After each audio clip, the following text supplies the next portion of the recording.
નમસ્કાર સર, અમે વેડ પ્રાથમિક શાળામાંથી આવ્યા છીએ. મારું નામ રાઠા નયનાબેન રજૂભાઈ છે. અમારો વિભાગ ચોથો છે. અમારું કૃતિનું નામ ગાણિતિક જાદુઈ વિચારો છે. હવે હું તમને ગાણિતિક રાજ્ય વિશે સમજાવીશ. આ ગાણિતિક રાજ્ય છે. આ ગાણિતિક રાજ્યમાં સરવાળો, બાદબાકી, ગુણાકાર, ઘડિયા અને નાની મોટી સંખ્યાનો ખ્યાલ સમજ આપી શકાય છે.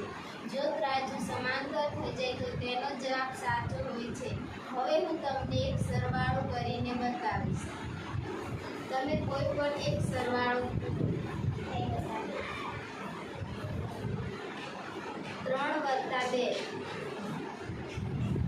+ 2 બરાબર 5. બાળક ભૂલ કરીને ક્રમાંક 6 પર મૂકી દે તો રાજુ સમાંતર થઈ શકતું નથી, એટલે તેનો જવાબ ખોટો હોય છે. હવે બાદબાકી કરીને બતાવીશ.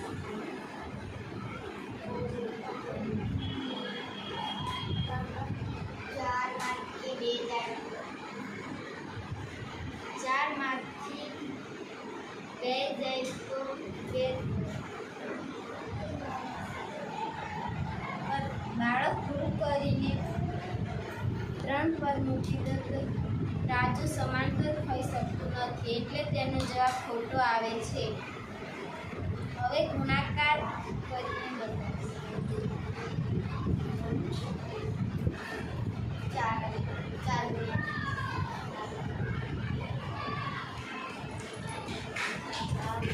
4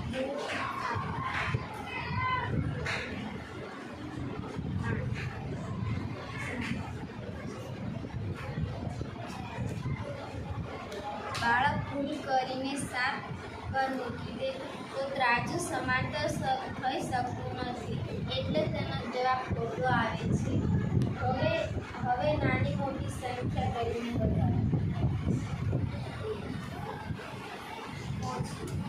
6.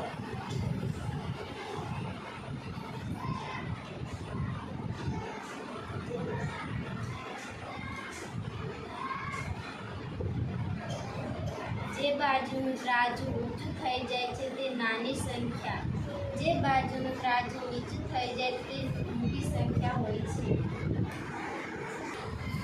આમાં બાળક રમતા રમતા ઘડિયા, નાની મોટી સંખ્યા, ગુણાકાર, બાદબાકી સરળતાથી શીખી શકે છે. આમાં બાળક શીખી શકે તો તેને લાંબા સમય સુધી યાદ રહી શકે છે.